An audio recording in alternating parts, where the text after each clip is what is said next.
I'd like to say welcome back to the BHD podcast, episode 1, taking place in Tempe, Arizona. I'd like to welcome my very first guest of the 2021 year, Zach Hardy. Hello. Very nice to meet you, my guy. Very nice. I'm so glad to be here. Honestly, this is crazy. Hey, dude, I'm going to be completely honest with you. I'm a little nervous. It's been a while since I've actually, done, a full 100% episode. So I'm excited to go into a little bit about your bio and just how we met, man. It's kind of crazy, how everything aligned and how everything brought us together. So things happen for a reason. Honestly. For sure, I completely believe that. Reason, man. Completely believe that. So no, man, let's just go right into it. Tell me a little bit about yourself, what you're about. Let's start it off like any old interview. So, well, who's Zach Hardy? How about that? First thing I always say is my icebreaker. I'm Blaxican. That's my icebreaker. Other than that, it's just been my whole life been about baseball. I have always just had this ambitious, just gene running through my body. I always just want to try to do something. Okay. And that's just kind of like, I call it like my gift, but also like my burden. Okay. Yeah. It's just like I get so ambitious about things that I kind of just jump to like the next thing that I want to work on. You see something and go get it, bro. Exactly. I love it. You know what I'm saying? Mm-hmm. I want to do it, and at this point right now, we're just trying to get that funding so we can really get into the things that I know we can do. For sure. Most definitely. I think what was interesting about all this, man, was the first time I heard about you was through Barry. He told me he knew you and I knew of you, because of NMSU and baseball and everything. So that was something that I kind of like ring a bell in my head. And then he said, hey, bro, he does, photography and a bunch of videography and marketing. And I'm like, oh, shoot, maybe. It's like when someone introduces you, informally about someone, you're just kind of like, oh, you don't really think too much into it, you feel? Mm-hmm. But I think it was really nice to be able to meet you, when I did. Because honest, bro, I was getting ready to start, brainstorming more about what I wanted to do. And it was the first time in a while. So, and then you walked through the door and I was like, oh, shoot. All right, let's see where this goes. It kind of felt like we were both at like kind of like the same point. Yeah. Of like what we wanted to get going for ourselves. I agree. But like talking at like that night, it just brought like all right, we need to team up. Do this together. You know what I'm saying? So that's exactly. I was like, man, this is what's supposed to happen. You know what I'm saying? 100%, bro. 100%. Tell me a little bit about it, man. That's one thing we do share. A commonality about NMSU. We both went and played ball there. So give me just a quick run through of what that experience was like for you going to Las Cruces, New Mexico, the hometown. Oh, it was my first time leaving home, like officially. Oh, really? Okay. Oh yeah, my first time like being on my own, paying rent. You know what I'm saying? Like, yeah. I mean, it was cool because I had a full ride and like getting paid to go to school. That was all cool, but also at the same time, I took that for such granted. Like I just spent that money on, drinking.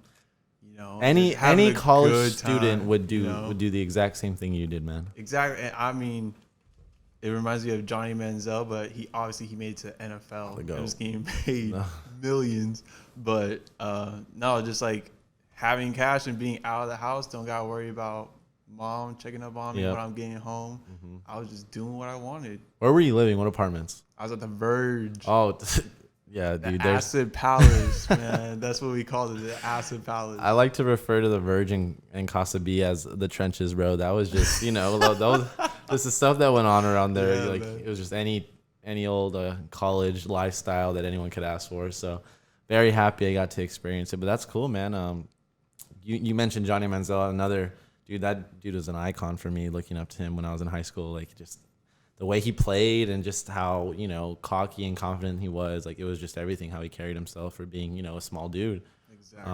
I think that's kind of where I get a little bit of my drive from, not all of it. But, yeah, I definitely like to pick apart certain people, obviously, that are A-list famous and, kind of go off of it, not necessarily base my personality off of it, but go off of it. Yeah, no, 100%. But you're a baller, man. I heard you balled a little bit at NMSU.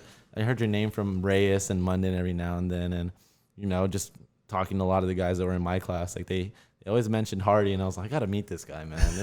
He's interesting. He sounds interesting. So who knew 4 years later or 3 years later that we run into each other. But what was the baseball aspect like, dude? Compared to a JUCO. Compared to JUCO, man, JUCO was just a blessing. I miss playing at a JUCO, especially at Chandler Gilbert. Shout out Chandler Gilbert, Coach Luz. He's gonna listen to this.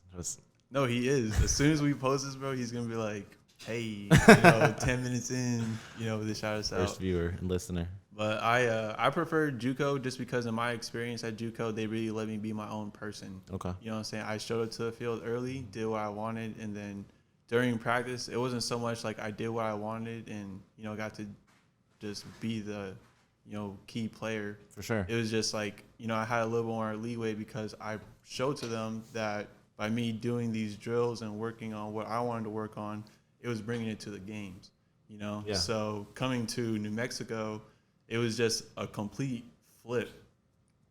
For me, that's when I feel like my life really started, was just like learning how to stick up for yourself in a way, and it's my first time ever talking back to a coach. Okay. And I think that was what made me not be able to play because the little group that we had was just like we were so our own people in a way. Right. Like Reyes, AJ, Munden, we were all our own people, and we just wanted to move, and Mark too.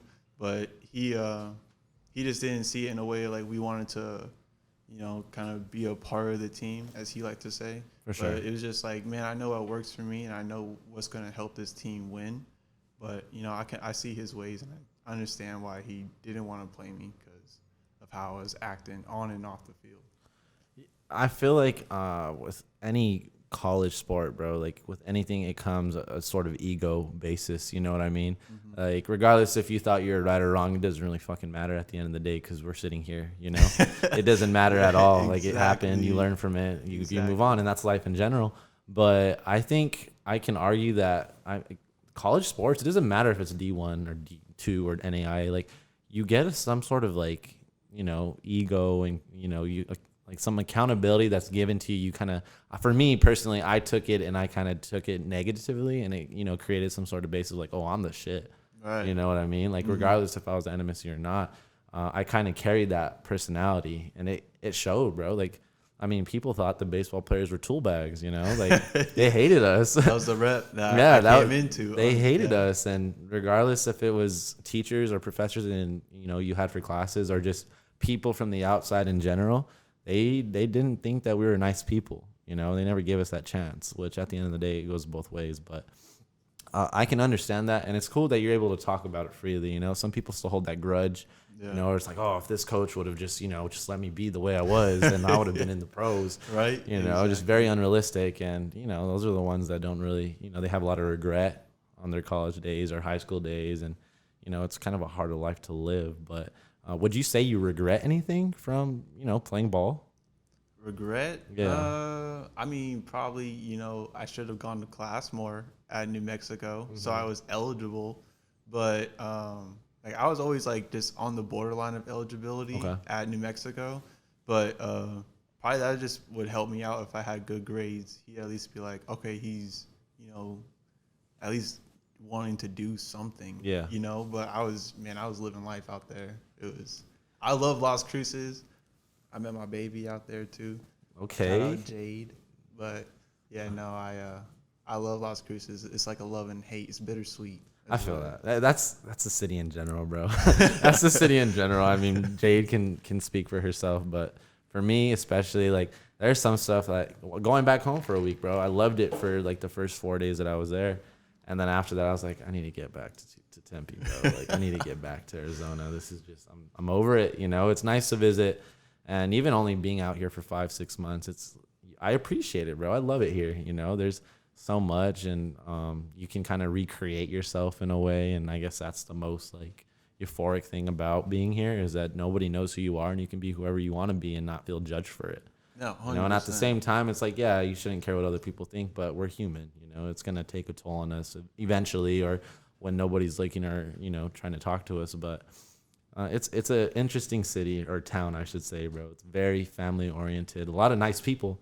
You know what I mean? Like, for the most part, there's a lot of nice people, but at the same time, you get caught up in some stuff where it doesn't necessarily leave that town. You may leave it, but you come back and it's still there. No, 100%. How do you feel about each city being so different from each other? And like, we're all right next to each other, but they're like different nations.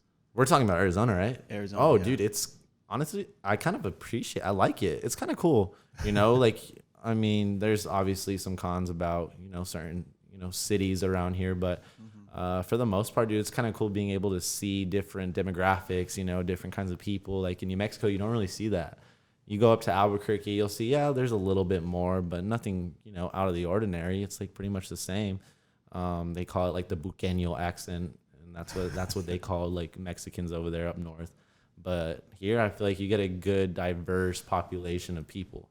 Yeah. And that's something that I've never been around or accustomed to. I played ball in Indiana for summer my freshman year at state, and that was the first time I've ever left home, and that was a lot different compared to being on like a countryside lifestyle instead of a city boy style, and it was different, but I like it. It's very, very interesting. So what about you? Have you always been accustomed to this kind of lifestyle? I want to say no, because I'm always open to doing new things. Right. And like, that's why I learned, especially playing out in like the Alaskan Summer League and the Northwoods, like being out in the woods, you can't sit on your phone all day. No. It's beautiful outside. You know what I'm saying? Go outside. So I went, what is it? Like paddle, like wave surfing. Yeah. Uh-huh. Like I did that. On the lakes? Yeah, I did that, and then I also I brewed my own beer in Alaska. Oh, that's sweet, bro. Ate moose, bear.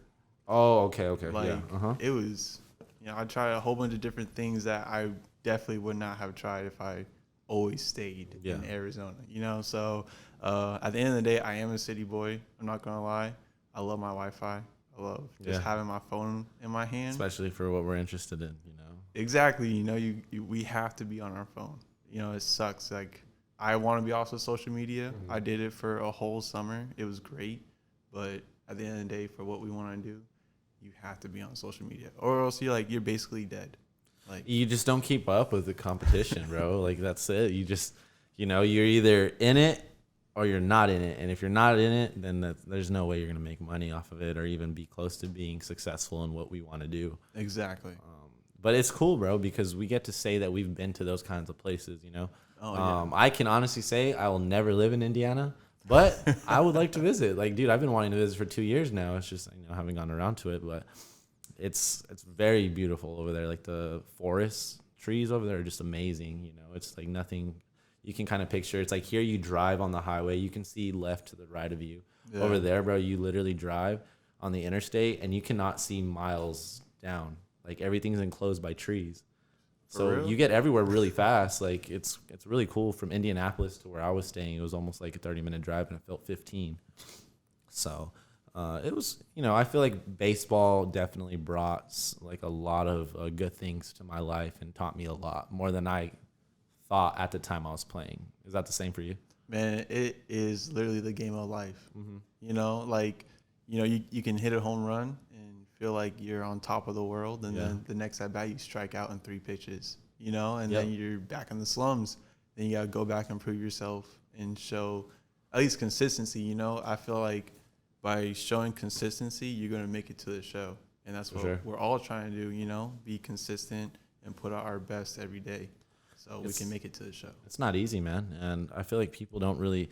The people that don't like baseball don't understand it, to the point to where how critical it is to be very consistent in things, Mm-hmm. You can get, the game-winning jumper, or a three-pointer in a basketball game and have no points the whole game. You're just in the right spot at the right time.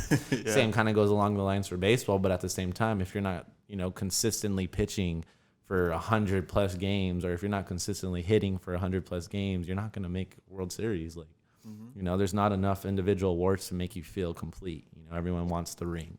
Exactly. But what would you say was the toughest part when you stopped playing?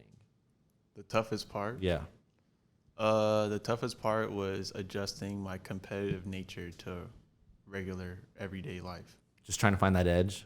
I was trying to compete with people, but at the end of the day, you have to put out your genuine self to people for them to be able for you to compete. Yeah. You know, but I always just wanted to come off strong and confident so people knew like I'm trying to get the #1 spot. Yeah. You know, but you know, you can't do that in regular everyday life. You know what I'm saying? Not everybody is competing for the ring, you know? Yeah. So at the end of the day, you just have to be a good person. So that was the toughest part, was just finding the adjustment of how I can be a good person, but also have, you know, the intentions of what I want to do at the same time.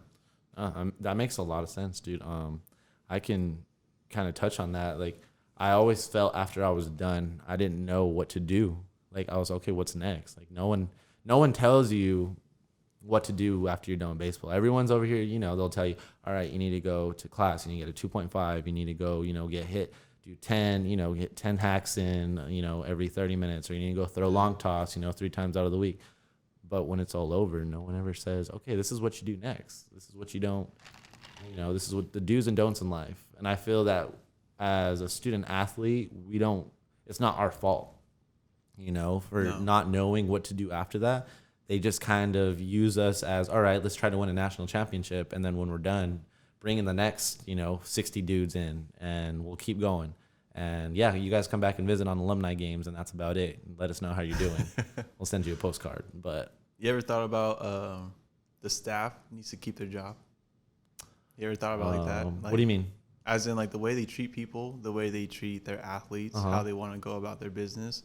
At the end of the day, you have to win, right? And you have to show progression in what you're doing and what you're teaching, you know? Yeah. So if you're not getting those results, you're going to lose your job. Oh, for sure. You know, so I feel like that also dictates how people treat athletes, you know? If you don't get it, you don't get my way because I've seen success in it, then, you know, I'm just going to push you to the side. There's no point in trying to work with you because you're not going to get it, you know? Yeah. But, man, I just think everybody is trying to keep their job. You know, everybody just wants to keep a roof over their head. It's politics, bro. Once it gets to that point, I feel, regardless, like I said, regardless of what division you're in, college baseball is just politics, or college any sports is just politics at the same time. Like, you're bringing in dudes that you're paying money to. You're bringing in athletes that some of them you're getting a full ride. Some of them are getting shit, you know? And it's almost to the point where the ones that don't necessarily get shit are kind of off to the side, you know? Like Baker Mayfield. Well, yeah, and like those guys are like the one out of the thousands, you know, one out of the thousands that make it. And yeah, it's a nice Cinderella story. Everyone's happy and, oh yeah, motivated to go, I want to be you know, Baker Mayfield. But at the end of the day, they get to that point, and what ends up happening, they get cut.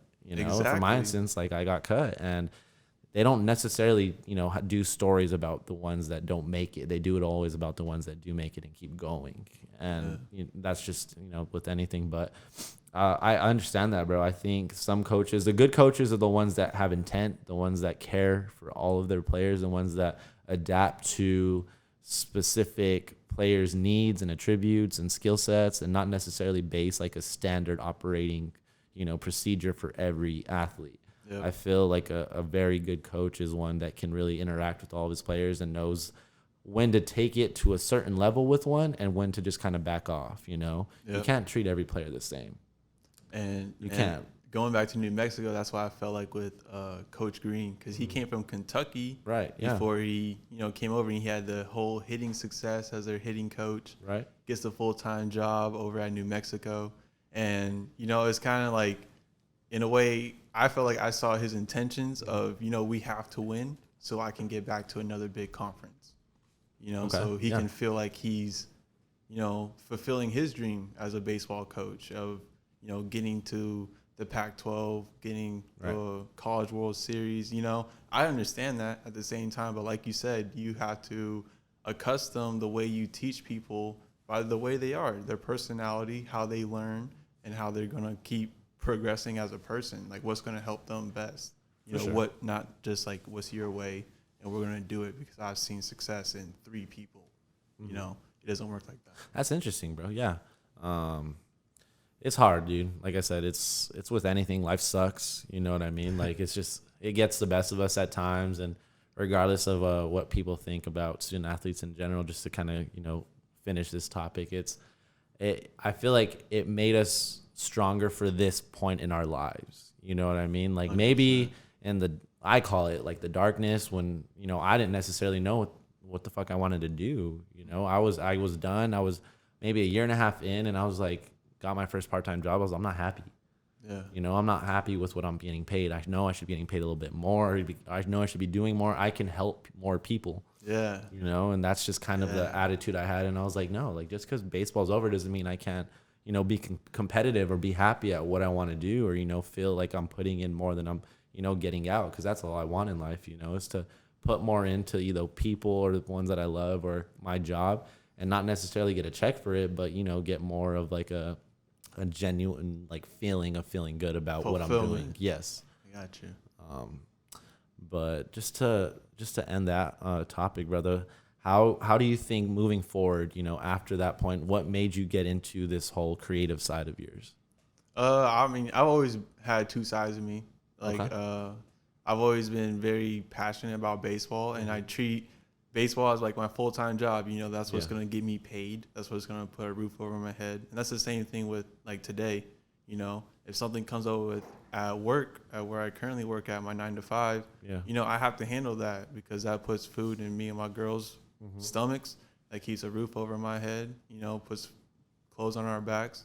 But at the end of the day, I want what we're going into to become full-time, and the only way to do that is through baseball, being consistent, putting out your best work so people want to invest in you and want to take a chance, quote unquote, take a chance. But that's exactly that's what I want to do, bro, honestly. You make a good point. You got to prioritize, maybe for the stuff you don't necessarily want to do, you have to, it's like with any other thing that you're doing in life. Like if it's not going to help you right now, and that's what it is, present moment, regardless of what we want in the future, where we see what we want to do 2 years, a year later, maybe even tomorrow, we know right now if there's work to be done for our jobs, our careers right now, it has to get done. You know what I mean? If we have to stay up till 2 a.m. to finish some projects or work before we go in the next morning at 8, 9 o'clock in the morning, you have to do it. You lose some sleep. Yeah. So what? You're getting a check for it. You're getting, you're paying the rent. You're putting, food on the table. Like you have to do those things. Exactly. Then you find the time to, get into your creative side and you go from there. Like, ever since we met, bro, like I haven't been going to bed till like 11, 12 o'clock at night. And it's not because I want to stay up, and watch TV. It's because I'm literally wanting to make an hour and a half of time in my day to put towards my creative side. Just the consistency. And if I can do this for an hour and a half every day for a week, it can go up. My body gets used to it. Maybe instead of 7 hours of sleep, I'll get 6 hours, and maybe I'll feel a little bit better once my body gets used to it. Right. It's like working out. Yeah. You put in that hour a day of what feels like fucking pain. It shouldn't be pain, but you just put in that work and that time, and eventually your body's gonna accustom to what you want to do. For sure. Just to go off of another question, brother, how has your just your overall mindset developed from college to now that you're wanting to start your own movement? It's been night and day in terms of like intentions of what I want from my life. At first it was I want people to remember my name. I want the plaque on the wall in center field at Chandler Gilbert. Like I wanted all the stuff so people would see my name and like know me. But then going through life, you gotta get used to it. And now my intentions are just you gotta be a good person. At the end of the day, no matter what you're doing, people are gonna see. There's always an eye test. Everybody can do the eye test. Whether you're a good person, you're good at what you do, and you have good intentions. And that's the only way to get by in regular day life now. Is just have good intentions, and if you don't mess with me, I'm not gonna mess with you. That's the way I see it. For sure. Just stay in your lane. Just keep your head down, and you're gonna get to where you want to go to eventually. You know, you just gotta be consistent. Yeah. It's you're working when people aren't looking. You know, they always say, yeah, it's easy to play in front of a bunch of scouts. You know, comparing it to sports, but what are you doing when they're not there? Yeah. You know, what are you doing when everyone's asleep? You know, with any other, it's with any motivational speaker. It's like they're so good at what they do, or your LeBron James or your Steve Jobs. They're so good at what they do because they're different, they're crazy, and they know what they want. You know, even when people, have the 9-to-5 jobs, or, they go to meetings all day, they're not going to bed at 11 o'clock at night. They're staying up until 4, maybe getting an hour of sleep, and then getting up and doing it all over again, Arnold Schwarzenegger. Yeah, bro, that guy got no sleep. Like, in his journey, he was being an actor. He was working out for Mr. Olympia. Mm-hmm. He was eating. He was just doing everything he possibly could because he saw his life in a certain reality, Definitely. And he just kept working and working. So that's what you got to do, man. You got to lose the sleep sometimes. Right. No, for sure. I agree completely. You made a good point, bro, the intent. I didn't really understand what intent meant, when I was in college. I'd hear it from professors or from coaches all the time, like, be intent, be intent, be intent. And I'm just like, yeah, whatever. Like, it doesn't matter. Yeah. And then, I don't know, I just got to a certain age and I figured out, like, what am I doing with my day? Mm-hmm. Even working, going to school and working, I was kind of like, all right, what am I doing when I'm not working? Okay, the gym. Okay, what am I doing when I'm not at the gym? It was nonsense, bro. There was like 4 or 5 hours that were accounted for that I wasn't necessarily being purposeful or intent with. Yeah. And it wasn't until I was like, you know what? I can change this, or I can be happy with what I'm doing. But everything from here on out that I'm going to do with my life is going to be because I intend to do it, and it's going to be with a purpose. You know what I mean? So now it's to the point to where if I'm on, social media, or if I'm, just being lazy or just relaxing, it's almost like, all right, I'm resting my body for 30 minutes. And then after that 30 minutes, I'm going to get up, and either work on, some content, work on some graphics, look up something, go for or work out, go drive around. Like, it's something going on, but it's not just, I'm going to be lazy for 2 hours, or I'm just going to sleep in my bed all day, which I used to do. Yeah. You know what I mean? No, I know what you mean. And honestly, like, I kind of tip my hat off because you sound like you just want to do action. Like, you always want to be doing something and making it like with a purpose behind it. You know what I'm saying? For sure. And like, I'm kind of like the opposite, and I'm trying to get more on the action side because I've done my research, I've taken my notes, but all I do is think. Okay. Yeah. I always scheme. I always just try to think of, okay, how can we get to this audience in a more genuine, purposeful way? Right. Like, that's always on my mind. And, the more you think about it, it's going to go to somebody else's mind, and they're going to actually do it, So, it's no more sitting around on the couch. It's a blessing and a curse, bro. Honestly, like, sometimes I don't think, I feel like I need to process stuff. You need to think, you need to process, you need to do. Sometimes, I just get like too antsy. Like, I get ADHD, and I'm just like, shoot, man, like, I need to do something. I shouldn't just be doing nothing. Like, I need to do something. And it's, I feel like it's something to where I may be even tired, and I lay down, and I'm like, I can't be laying down. I need to get up and do something. Somebody's being better than me right now. Like, no way. I'll be thinking about I shouldn't be laying down while I'm laying down. For sure. No, you get it. But it's something I'm working on, bro. I'm not perfect. I'm not nearly at where I want to be. Am I going in the right direction? For sure. But I think meeting you, it was almost like it's cool to see someone doing the same thing that I want to do. But now it's to the point to where, all right, he takes his stuff serious. What am I doing on my end? Like, I reflected like that whenever we started talking. I was like, you know what? I haven't been doing shit, like, yeah, I mess around, I dabble with things every now and then, but to really think about it, I was like, I'm not helping myself whatsoever. And you kind of like kicked me in the ass a little bit just by, talking about what you're doing. I was like, no, man, like, I'm not doing what I came here to do. Yeah. Like, yeah, it's all fun and games to go out a weekend or go to Old Town, get, party with your friends, get drunk, but that's not what I came here for. I came here because the market's way bigger than it is in New Mexico, and it'll ever be. And I knew that if I could get here, and do what I was doing in New Mexico over here, it would be 10 times better. And I wasn't, until I met you, and I was like, you know what? It's time. No, man, 100%. Like, it's time to do it. And I mean, I don't want to get too deep with this topic. For sure. Hold on, listeners. But you know what I'm saying? Like, spill it, bro. What I wanted to say, like, going in regards to how my mindset changed from college to now is now I feel like I have more of a responsibility. Okay. I have a responsibility to do this because in my heart, I genuinely feel like this is what I'm supposed to do. Right. So I feel like this is my responsibility to try to figure out how to do it, and along the way, we might get caught up with a car crowd and specialize in cars, whatever brings me to it. But right now, I feel like this is my responsibility to try to introduce myself. Right. You know what I'm saying? Like, other than baseball, other than what people knew me as, like, this is my responsibility. This is what I want to do. For sure. That makes a lot of sense, bro. I respect you for that. Like, that's awesome. And it helps because I always want to surround myself around people that, have good intentions. You never know nowadays. People will use up people's energy. People use up people's money. People use up people's knowledge. And, once they're done with it, throw them off to the side, just like we were talking about. Yeah.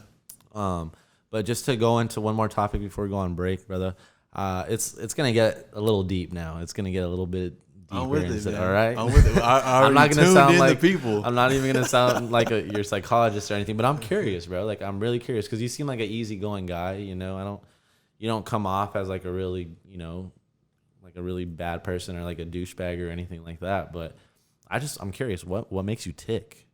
What makes you mad? Like, what sets you off? If some people, I personally sometimes don't even know sometimes, at points in my life, but what makes you tick?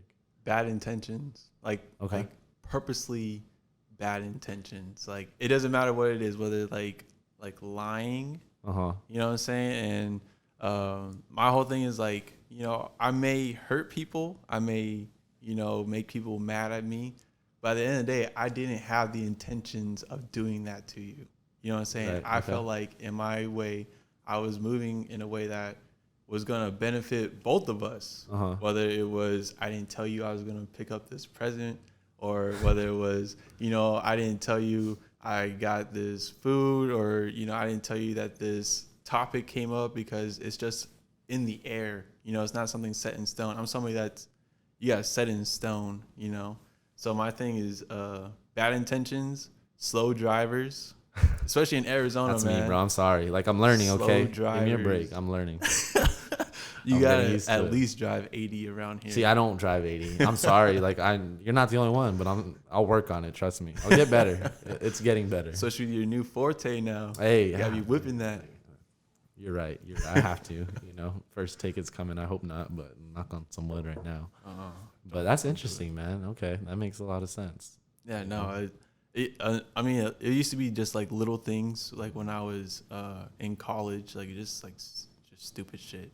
Yeah. But now just realizing who I am and just realizing that, at the end of the day, I feel like people are trying their best. I like to think people are really trying their best every day, so I don't get as mad at people as I used to. Right. But just having just purposeful bad intentions, like you'll never hear from me again if I find out. That's, you're very your conviction is so strong that you don't let people like that get into you anymore. Yeah. I was the same way, man. Like, in college, it was different though, because I would let things get to me very easily and it would piss me off. But then I would use it as like a drive, like it would drive me to be better. It would drive me to go, work out twice instead of once a day. I'd go to the field to do dry work. But then I found out that that's not healthy. No. It's not healthy to use that negativity or the negative vibes or whatever as a driving force. Like, you can't like constantly rely on that all the time for the rest of your life. And it wasn't until I finally went to therapy, bro, where I was like, it was an egotistic thing. Like, everything that I used to that was because of me, everything had to do with me. Yeah. And then started thinking about it and really diving in deep into what really made me tick. And that wasn't it at all. You know, like the people that I was letting affect me or get to me, they had me. You know, they had my mind. You know, they could play with me whenever they wanted. They could do whatever they want and know they could piss me off. Right. Now to the point to where the only thing that really pisses me is miscommunication or my family. You know, you talk bad about my family, you do something wrong. That's people I care about. I truly, genuinely love those people. I would do anything for them. And for someone or something to go and affect them and really hurt them, that pisses me off. Yeah. Or miscommunication is like when I'm doing something on my end, you know, and like I'm not given, you know, that warning or like, hey, like this is gonna happen with enough time. That's when I'm just like, come on, dude. One time, cool. Don't let it happen again. Second time, that's it. You know, like you said, we don't get mad. We just move on. You know, it's like no disrespect, but I can't do this anymore. 100%. I can't. This isn't good for me. This is not where I see myself, and I would be contradicting myself if I was able to let this keep happening. You know, because then I'm not doing myself any favors. I'm thinking that this is okay for you to treat me like that, and it's not. You know, and it goes with anything. But that's interesting. That's really cool that, you know, we see, you know, eye to eye on some stuff, and then two completely different, you know, spectrums of even just as little as what makes us mad, you know, to a certain extent. No, 100%. I mean, like, I feel like kind of like they're like on the opposite ends, but they're also like tied together. Right, they come together. You know what I'm saying? In a way, like you said, miscommunication. Like that's probably like one of my biggest flaws is just because I don't text back right away. That's like you know, but I'm working on it. It's my New Year's resolution: be a better friend. I saw that, man. That's post by SZA. That hit my heart. I was like, man, I need to be a better friend in 2021. So I'm definitely gonna be FaceTiming a lot more people. I'm gonna be texting right away, you know, not just looking at it and okay, I can text this later. Give me 5 minutes. Yeah, exactly. And then an hour goes by. No, it takes 10 seconds. Like people say, it takes 10 seconds. So that's my intention. That's a good point to end on, bro. But we're gonna go ahead and we'll take a break, and then we'll be back in a few minutes. Love it. This is awesome.